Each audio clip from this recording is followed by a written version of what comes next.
Big boss season 6 అప్పుడే 14వ వారంలోకి అడుగు పెట్టేసింది. ఇక మిగిలిన 2 వారాల సమయం మాత్రమే ఉంది. ఇక ఇది ఇలా ఉంటే బిగ్ బాస్ నుంచి ఒక ప్రోమో విడుదలైంది. ఆ ప్రోమో కానీ ఒకసారి చూసుకున్నట్లయితే బిగ్ బాస్ హౌస్లో అందరికీ పెద్ద పెరుగు పెడుతూ గార్డెన్లో 1 నుంచి 7 నెంబర్ల వరకు బోర్డు పెట్టి హౌస్లో ఉన్న 7 మంది కూడా ఎవరు ఏ నెంబర్కి అర్హతలో వాళ్ళు వెళ్ళి ఆ నెంబర్ వెనక నించోమని చెప్తారు. ఆ స్టాండ్ వెనక నించోవాలని చెప్తారు.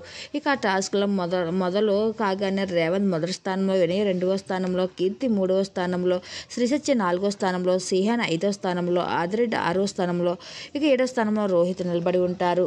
ఇక రేవంత్ అంటారు, నేను అన్ని గేమ్లు కూడా 100% పెట్టి నేను ఆడాను కాబట్టి నేను మొదటి స్థానంకి అర్హుతానని నేను ఈ మొదటి స్థానంలోకి వచ్చి నిలబడ్డానని ఇక చెప్తూ ఉంటాడు. అలాగే ఇక అంటుంది, నేను ముందు ఉన్న 2 నెంబర్ల వాళ్ళకి అర్హుతులని అనుకున్నాను, అందుకే నేను 4వ స్థానంలోకి వచ్చి నిలబడ్డాను అంటారు. ఇక సిహాన్ అంటాడు, నేను ముందు నెంబర్ 4 ఉంది, 5లోంచి 4 తీస్తే 1, నేను మొదటి స్థానంలో అర్హుతుడని నేను అనుకుంటున్నాను అని తన అభిప్రాయం చెప్తాడు. ఇంకా ఆదిరెడ్డి అయితే ఇంకా రేవంత్ అన్న 2వ స్థానానికి అర్హుతుడు, నేను మొదటి స్థానానికి అర్హుతుడని నేను అనుకుంటున్నాను అని చెప్తూ ఉంటారు. అయితే మీరైతే ఎవరు ఏ స్థానానికి అర్హుతులో మీ కామెంట్ సెక్షన్లో మాకు తెలియజేయండి.